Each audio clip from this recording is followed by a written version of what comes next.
In 1946, 28,000 children were taken from their homes. They were given new names, new languages, new identities in countries they had never seen. Most of the world has never heard of them. This is their file. Most people know about the Second World War. Fewer know what came immediately after it. In 1946, while Europe was still counting its dead, a new war broke out in the mountains of northern Greece. A civil war, brutal, complicated, and almost completely erased from Western memory. On one side, the Greek government army, backed by Britain and then the United States. On the other, the Democratic Army of Greece, communist partisans who had fought the Nazi occupation and believed the revolution was not yet finished. The war lasted 3 years. Between 100,000 and 160,000 people died. But the number that haunts this story is smaller and younger. In the mountains of Greek Macedonia, in villages so small they barely appeared on maps, a community lived that called themselves Macedonians. They spoke their own language, kept their own customs, raised their children in the homes their grandparents had built. When the Civil War reached their valleys, both sides wanted something from them. The partisans wanted their loyalty. The government wanted their silence. What happened to their children was decided without them. Beginning in 1948, children were gathered from their villages. Some were brought by parents who believed they were sending them to safety, away from the bombing, away from the starvation. Some children had no parents left to ask.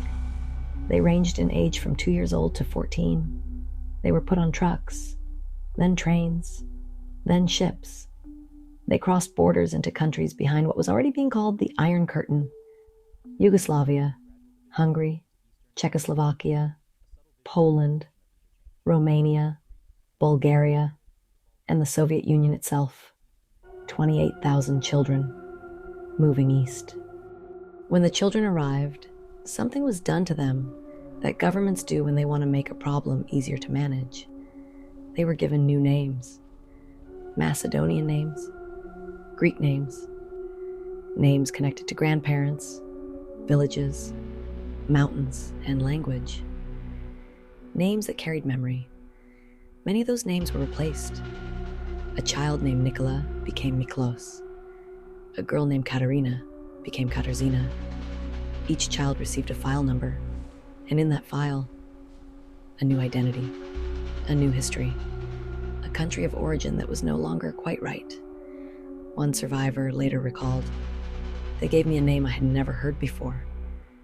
I practiced it at night, so I would answer to it in the morning." Back home, parents waited. They had been told, "When the war ends, your children will come home." The war ended in 1949. The children did not come home.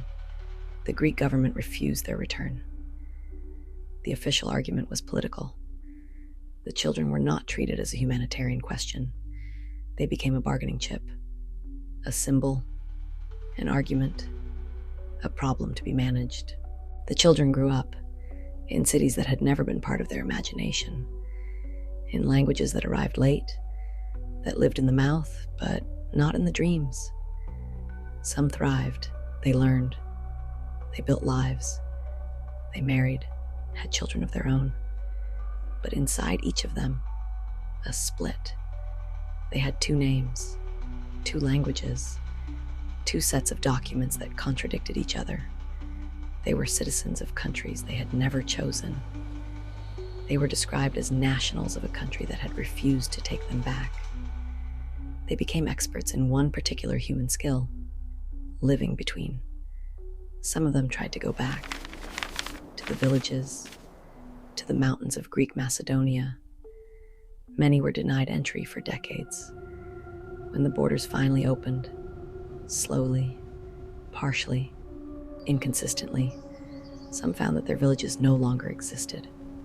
Renamed, rebuilt, repopulated, Some found relatives still there, now aged, who had spent 40 years not knowing if their children were alive. These reunions, when they happened in languages the parents and children no longer shared. The story of the Deca Begalci is not simply a Cold War footnote.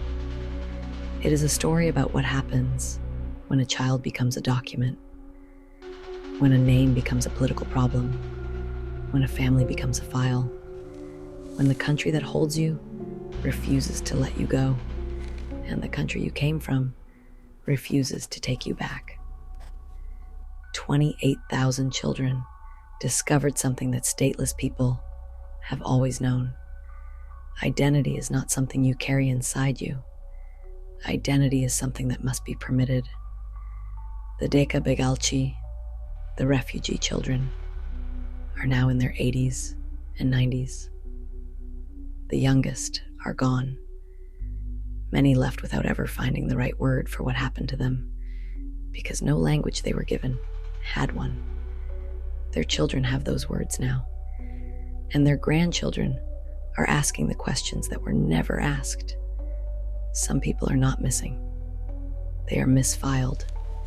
This archive exists to find them. Subscribe to the Unfinished Archive to follow the research, the testimony, and the stories that records tried to erase. The next file is already open.